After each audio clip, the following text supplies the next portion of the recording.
Good morning to you. Today is Wednesday, the 25th of March, 2026. My name is Francisco Gaffney, and this is my daily streaming all about governance, risk, compliance, and advisory boards. So, yesterday was about predictability and the money question behind growth.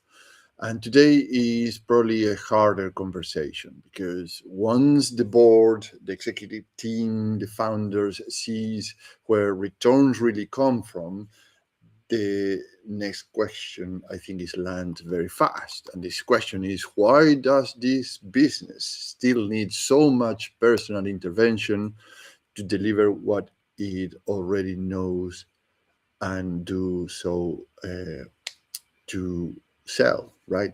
So why I need to be involved as a board, as an executive team, or as a founder.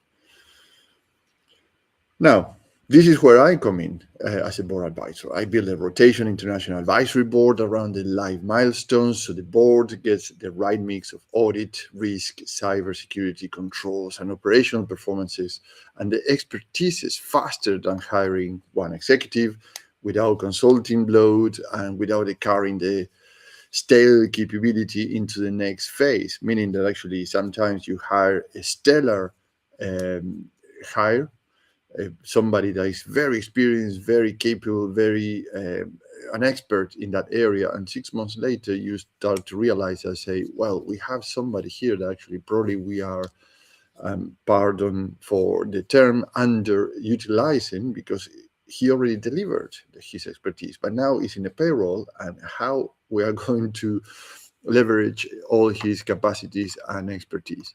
Now, that is the model that we have, is the advisory board operation system. And let me put it to the screen now. This is a full model, so this is how the ecosystem works.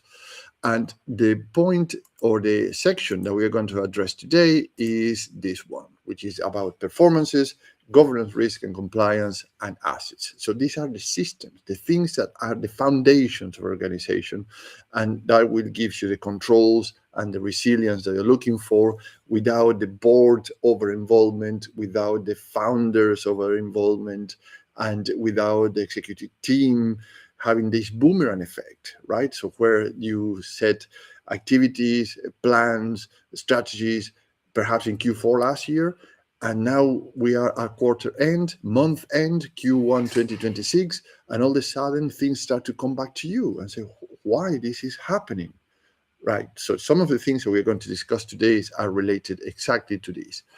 And so let's dive in. So there are three problems mostly that I want to address today with this.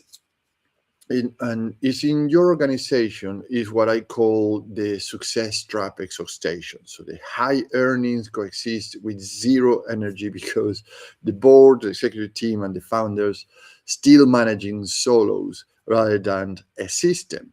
So the stated root cause is a complexity trap where unclear responsibilities create busy coordination and excessive hidden dependencies.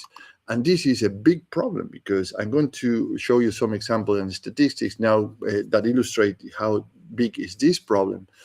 And here's another thing. I use the UK, for example, the Financial Reporting Council, the Cybersecurity Breaches Surveys, and the Office of National Statistics in the UK because they already have guidance, frameworks, templates, etc., etc. So when I mention these codes or these frameworks, it's not to say, well, it doesn't apply to me. Is you have to pay attention because these things are already existing in the public domain, and you can download it, these templates, and then or guidances, and then you say, okay, how much of this I can apply in my organization. The things that doesn't apply to me, I can disregard them or I can park them. If you are disregarding or parking things, remember, always remember in terms of risk, explain why it doesn't apply to you and why you are put in the lower levels of priorities,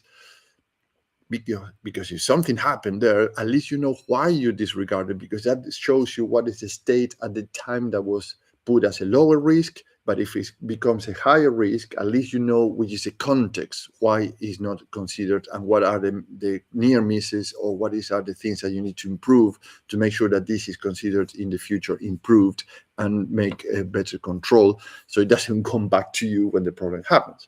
Now, few statistics, as I promised. UK boards have less, or well, boards, executive teams, or founders have less room than before to wave his way, to wave things away.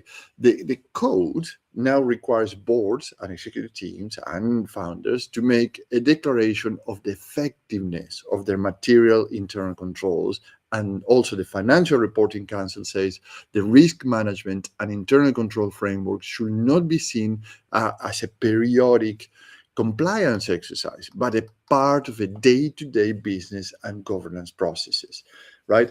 So they already have guidances, they already have surveys, they already have reports, they already have frameworks, they already have suggestions how to make this a compliance exercise that is a part of the day-to-day business and governance processes. Therefore, you don't need to reinvent the wheel. You can go and download these templates and say, okay, what applies, what doesn't apply to me. I give you another statistic that is interesting. The exposure is not abstract. It's not something like, well, it's in the ether, in the air. No, the cybersecurity. This is a good example. Cybersecurity breaches surveys last year, 2025, found that 43% of businesses experienced a cyber breach or an attack in the year 2025. Now, this is a scary portion, but I don't want to be pessimistic, but actually this is a portion that you say, really, and what happened to me? Because the same survey reports that only 23% of businesses had a formal incident response plan, not a policy, which is a different thing, a response plan. And remember, we discussed this in other live streams. Having policies, it doesn't mean that you have a governance, you have a plan, you have a response plan in this case of cyber attacks, you don't have controls, you don't have triage. And triage, remember, is the portion where you say who I need to call, why, which is the hierarchy of this call based on the emergency, what are the protocols I had to implement before these escalations happened, until we control the scenario, the situation, and then we go into solutions, and afterwards is a debrief and how we can improve things. So only 23% of the companies or the businesses had a formal incident response plan. So that is quite interesting stat. So you say, well, we are managing data of customers. You need a response plan if you have an attack or an attempt of attack, right? Do we manage contracts, or we have a repository information in the cloud? Do we have all the firewalls up? Anyway, so the plethora of things to consider are a lot. Though, look into these statistics. So this is not just to say, or to get into a panic mode. It's just to say, fine, how we can address this. And so it doesn't bring back to me that problem. Eventually, it is a problem I could be aware of. I could be a report. I can receive the information, but it's not something I had to leave everything what I'm doing today just to address that particular case, because you have the response team, you have the escalation path, you have your how you address these processes is part of your intellectual property too, etc., etc. So in other words, imagine some boards, executive teams, or founders think resilience is having a fire extinguisher ready for them nearby. But the real resilience is building a kitchen, a structure, an infrastructure where fires are less likely to start, right? That's what I'm bringing this to the cyber resilience or the cybersecurity, because it's something that actually is very, very likely to happen to many businesses today in this era of cloud computing, AI, etc., etc. Now, here's a good question to ask.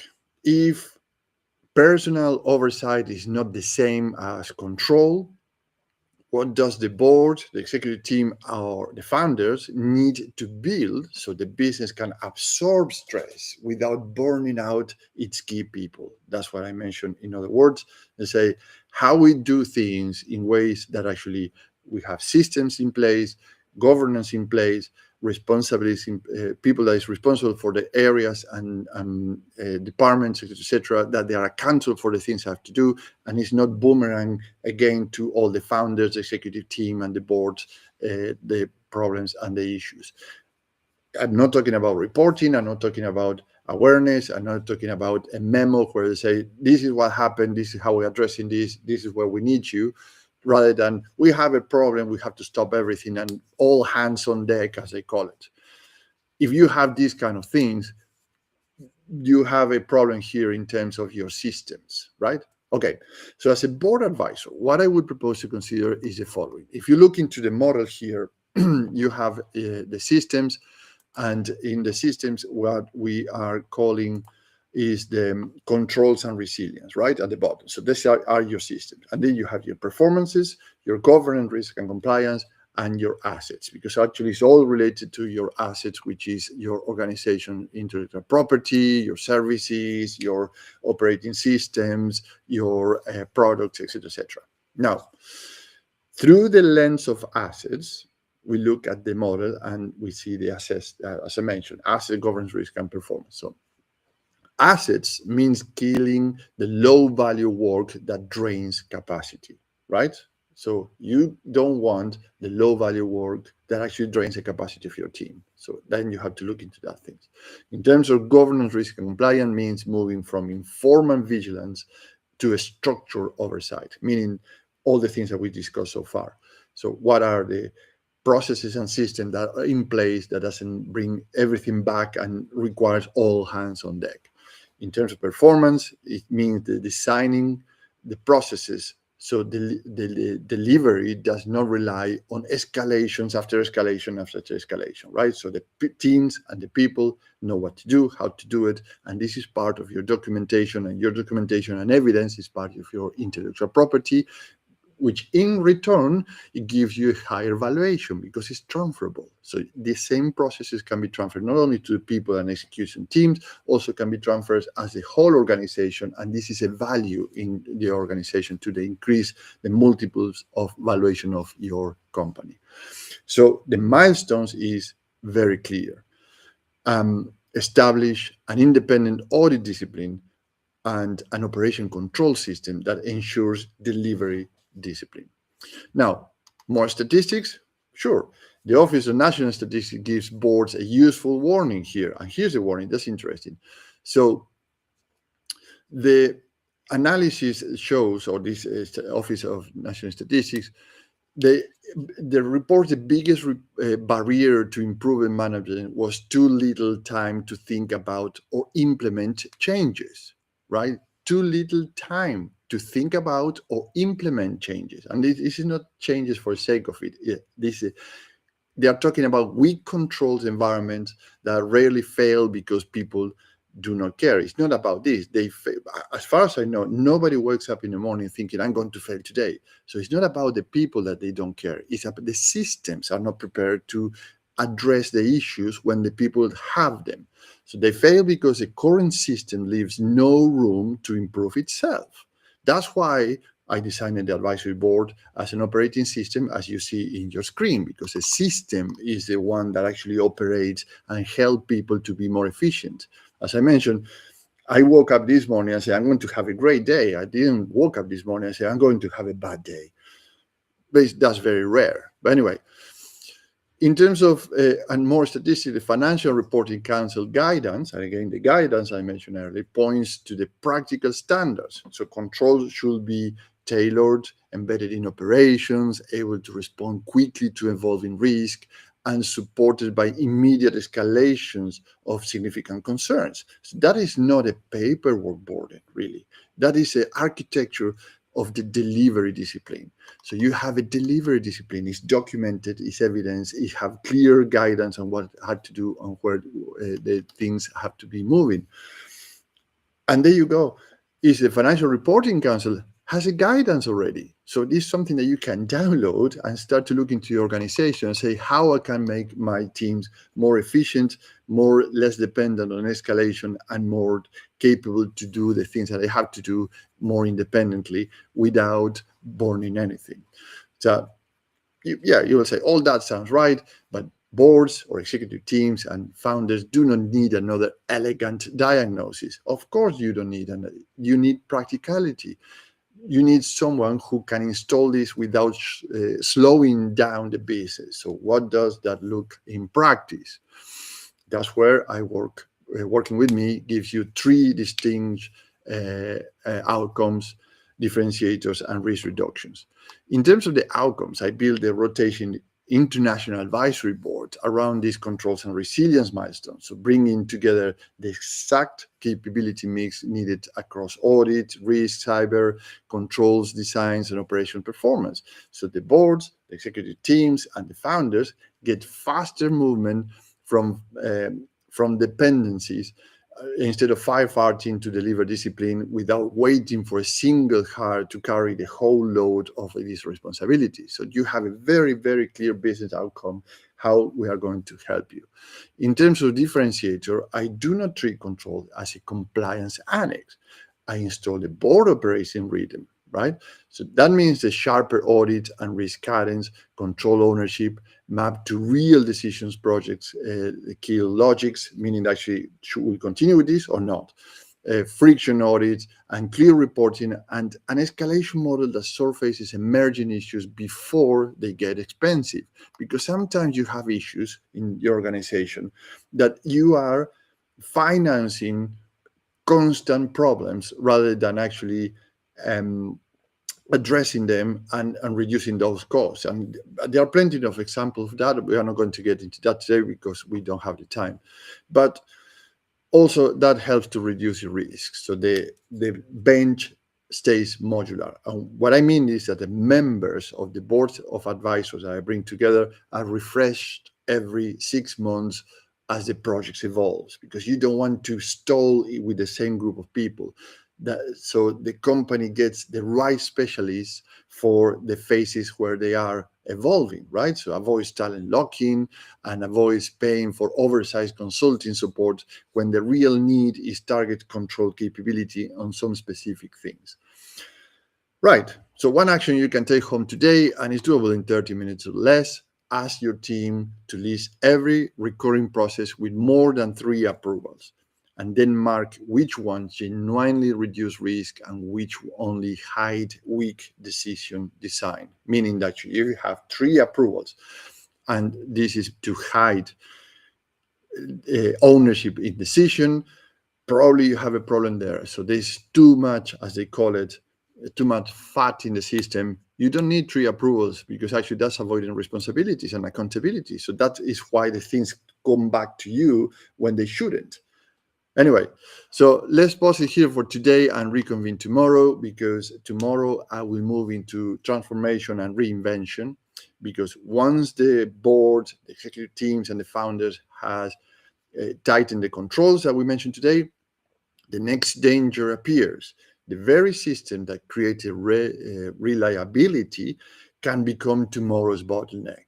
So this, we need to address that too. So in that way, the whole system operates organically, and it starts to amend or fix itself, or reporting where the fails are, so then you can move on in different places of the system, and you don't get stuck in one thing at a time with not knowing what to do next or where the fails are, so when you can fix it in the other opposite direction. And that might happen too.